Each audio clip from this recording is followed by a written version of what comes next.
बच्चों इस क्लास में हम मैट्रिक टेंसर के बारे में पढ़ेंगे। मैट्रिक टेंसर किसे कहते हैं?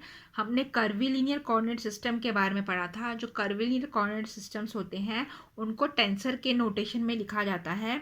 सो it is called the metric tensor. उसको मैट्रिक टेंसर कहा जाता है।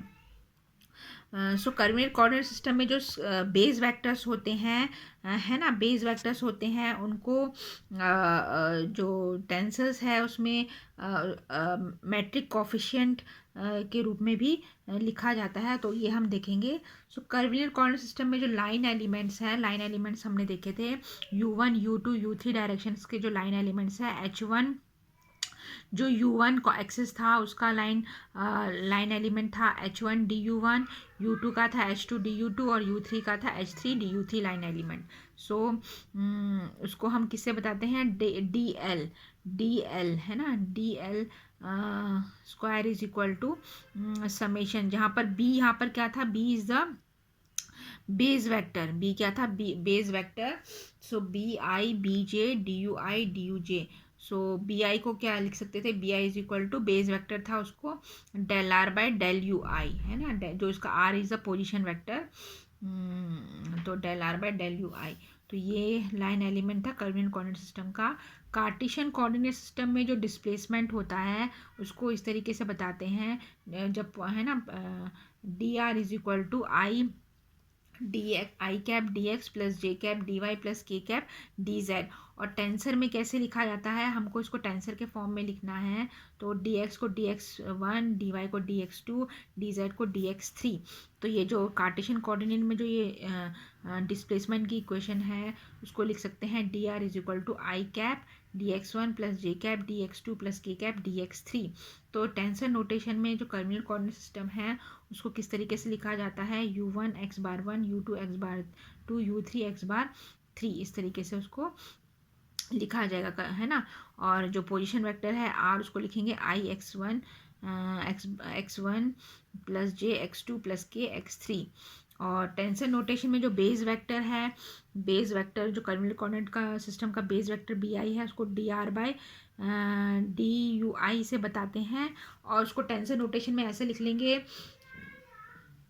जो आर है, आर हमें पता है X Y Z, X Y Z का होता है कॉम्बिनेशन, है ना। सो उसको ऐसे लिख सकते हैं I cap del X one upon del X bar I. जो कर्वीलिनियर कोऑर्डिनेट सिस्टम है उसमें एक्स बार यू वन को X bar one, U two को एक्स बार टू और यू थ्री को एक्स बार थ्री लेना है। सो वही हमें यहाँ पर लेना है। तो आई है तो आई आएगा यहाँ पर। सो और जो बी जे है, बी जे उसको del R by del U J को टेंसर के फॉर्म में इस तरीके से लिख सकते हैं I del X one by del X bar J plus J cap del X two by del X bar J plus K cap del X three by del X bar J, है ना। सो मतलब हम जो ऊपर notation था line elements वाला उसी को ही हम टेंसर के फॉर्म में लिख रहे हैं। तो वन बाय वन करके उसको रिप्रेजेंट कर रहे हैं। तो इसमें B I dot B J, B I dot B J को इस तरीके से लिख लेंगे, ये बी आई हो गया डॉट बी जे, है ना। देन डॉट प्रोडक्ट लेंगे इसका। So we are getting like this. और इसको सिंपल फॉर्म में समेशन के फॉर्म में लिख देंगे। तो के ले लेते हैं समेशन के फॉर्म में। तो यहाँ पर डेल एक्स के और del X bar I dot del X K by del X bar J, क्योंकि है ना। सो क्योंकि X bar I X bar J is the curvilinear coordinate system के कोऑर्डिनेट्स हैं। सो इसको आई और जे ऐसे लिया है। सो के इज इक्वल टू 1 2 3, के क्या है इसमें 1 2 3 है। तो यहाँ पर जो B I dot B J है, बेस वेक्टर्स जो हैं scalar product of base vector, उसको हम जी आई जे, उसको हम क्या ले लेंगे? उसको जी आई जे से सिंपल तरीके से बताने के लिए जी आई जे ले लेंगे, जिसको मैट्रिक कॉफिशिएंट कहा जाता है। इसको क्या कहा जाता है? Metric coefficient. तो यहाँ पर जी आई जे है is equal to B I dot B J. तो बी आई है बेस वेक्टर है, तो बी आई को क्या लिख सकते हैं? H I E cap one dot H J E cap J, B J के लिए। तो ऑर्थोगोनल सिस्टम में जैसे हमें पता है ई आई डॉट ई जे वन होगा जब कब होगा? आई इज इक्वल टू जे होगा, है ना। और ई आई डॉट ई जे जीरो होगा जब I is not equal to जे होगा। मतलब यूनिट वेक्टर का यूनिट वेक्टर के साथ उसी यूनिट वेक्टर के साथ डॉट प्रोडक्ट करोगे तो 1 होगा, अगर किसी दूसरे के साथ करोगे तो 0 हो जाएगा। इसका हमने देखे थे इसके है ना पॉइंट्स। तो इसको हम लिख सकते हैं मैट्रिक कोफिशिएंट के फॉर्म में लिख देंगे। तो यहाँ पर जी आई जे है, इसको हम लिख देंगे H I square. H I square कब होगा? जब आई इज इक्वल टू जे होगा। आई इज इक्वल टू जे होगा यानी ये दोनों बराबर होंगे तो ये 1 हो जाएगा। E cap I dot E cap I 1 हो जाएगा, तो यहाँ पर हो जाएगा एच आई स्क्वायर हो जाएगा। तो वही चीज़ ली है, नहीं तो क्या हो जाएगा? 0 हो जाएगा, है ना। सो ये था कोऑर्डिनेट कोऑर्डिनेट सिस्टम को टेंसर में कैसे लिख सकते हैं।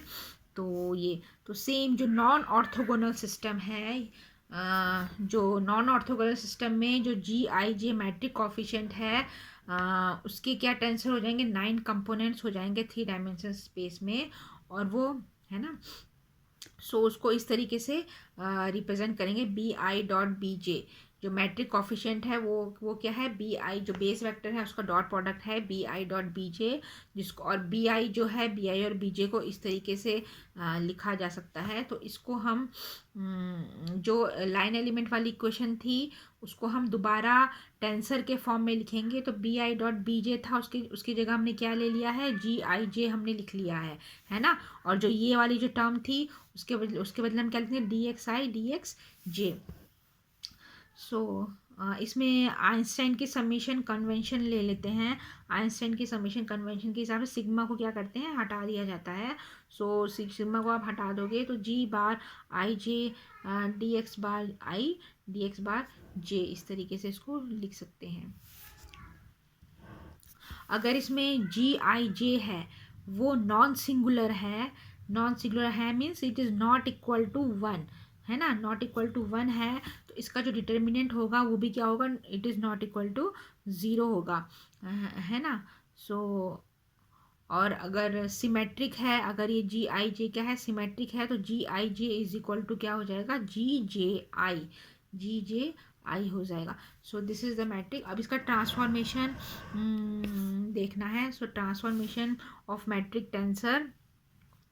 तो मैट्रिक टेंसर मीन्स स्क्वायर जो लाइन एलिमेंट्स हैं, है ना, उसको टेंसर के फॉर्म में हमने लिखा है, that is the metric tensor. So line elements जो ये थे जो हमने टेंसर के फॉर्म में लिखा है, G I J D X I D X bar I D X bar J is equal to, है ना। अगर ये जो मैट्रिक कोफिशिएंट है, अगर इसका फंक्शन है और दूसरे कोऑर्डिनेट्स में जो मैट्रिक कोफिशिएंट है ना, दूसरे कोऑर्डिनेट सिस्टम में अगर किसी का फंक्शन है तो उसको G mu view, G mu new से उसको रिप्रेजेंट करेंगे और दोनों को ऐसे रिलेट करेंगे इस तरीके से। सो यहाँ पर डी एक्स म्यू, जो डी एक्स म्यू है it is nothing but the del X mu upon del X bar I, मतलब ये है it is also the function of this. So उसको इस तरीके से रिप्रेजेंट करेंगे del X mu upon del X bar I D X I. और D X nu है it is the function of this one, है ना। सो ये हो जाएगा D X nu is equal to del X nu upon del X bar J D X J. बस इसको substitute कर देना है इसमें। तो सब्स्टिट्यूट कर देंगे तो हमें इस तरीके का जो ट्रांसफॉर्मेशन ऑफ मैट्रिक टेंसर, है ना, अगर जो कोफिशिएंट है, मैट्रिक कोफिशिएंट है, वो एक कोऑर्डिनेट में और जो इस तरीके से उसको रिप्रेजेंट करेंगे और दूसरे कोऑर्डिनेट्स में उसको इस तरीके से रिप्रेजेंट करेंगे और उन दोनों को ये इक्वेशन के द्वारा रिलेट किया जा सकता है, जिसको ट्रांसफॉर्मेशन ऑफ मैट्रिक टेंसर कहते हैं। सो नेक्स्ट है कॉन्जुगेट और रेसिप्रोकल ऑफ जी आई जे। सो जो हमारा मैट्रिक कोफिशिएंट है उसका कॉन्जुगेट या रेसिप्रोकल जो टेंसर है वो किस तरीके से लिखते हैं, तो उसको हम देखेंगे। अगर हम इसका डिटर्मिनेंट निकालते हैं, जी का डिटर्मिनेंट निकालते हैं, अगर वो नॉट इक्वल टू 0 है, ठीक है, जी का अगर आप डिटर्मिनेंट निकालोगे वो नॉट इक्वल टू 0 है, तो जो जी है जी आई जे उसको हम इस तरीके से डिफाइन कर सकते हैं। तो जी I J is equal to को फैक्टर ऑफ, इसके जितने भी को फैक्टर्स हैं जी आई जे के, G11 G12 G21 जो भी है, डिवाइड बाय जी, उसको इस तरीके से लिखा जाएगा, है ना। तो ये किसके लिए है, अगर इसका जो डिटर्मिनेंट है it is not equal to zero, तो उसको इस तरीके से हम लिख सकते हैं। तो इसी तरीके से हमें हमें पता है जो जी आई जे है it is a symmetric tensor. कैसा टेंसर है, सिमेट्रिक टेंसर है, means G I J is equal to G J I. तो मैट्रिक्स की प्रॉपर्टी इसमें लगाएंगे, मैट्रिक्स की प्रॉपर्टी आप लगाओगे, जी आई जे है, जी आई जे को जी आई जे से करोगे, ठीक है, so it is equal to G. तो ये क्या है, मैट्रिक्स की प्रॉपर्टी है, so it can be written as, इसको इधर ले लोगे, it is equal to one, और इट इज़ इक्वल टू, अगर मतलब अगर जो कॉफिशेंट्स है वो है ना, सो जी आई जे है, और दूसरा जो मैट्रिक कॉफिशेंट है वो जी के जे है दूसरे उसमें, so it is equal to zero है। दोनों दूसरे कोऑर्डिनेट में वो जो मैट्रिक कॉफिशेंट है वो जी के जे है, और किसी दूसरे उसमें जी आई जे है, और इन दोनों को रिलेट करोगे, कंबाइन करोगे, we are getting like this, हमें क्या मिलेगा, G I J is G K J upon G is equal to del I K, del I के हमें मिलेगा। सो ये हो जाएगा जी I J, G K J, G K J is equal to del I K. तो ये इस तरीके से इसको, सो हेयर यहाँ पर अ, अ, जो अच्छा, if inner product of symmetric, inner product जैसे मैंने बताया था, इनर प्रोडक्ट क्या होता है, outer product plus outer product plus उसका जो है क्या, conjugate, that is the inner product. Inner product के बारे में मैंने आपको बताया था, आउटर प्रोडक्ट प्लस, तो inner product of symmetric covalent है जो इसका इनर प्रोडक्ट करेंगे and contravariant tensor of each rank two, तो इस इक्वेशन को वो सेटिस्फाई होना चाहिए, ए आई जे बी के जे इज इक्वल टू क्या होना चाहिए, डेल आई के। सो ये क्या कहा जाता है, कॉन्जुगेट टेंसर कहा जाता है। सो हेयर यहाँ पर जो जी के जे है वो है सिमेट्रिक को कॉन्ट्रावेरिएंट टेंसर। तो यहाँ पर जी के जे है means it is of rank to tensor, है ना, रैंक टू है, के और जे अलग अलग हैं, तो रैंक टू टेंसर है। और इसका जो कॉन्जुगेट जो है वो है G I J, ji I J है वो इसका जी के जे का क्या है, कॉन्जुगेट टेंसर है। सो ये था मैट्रिक टेंसर का कॉन्जुगेट और रेसिप्रोकल।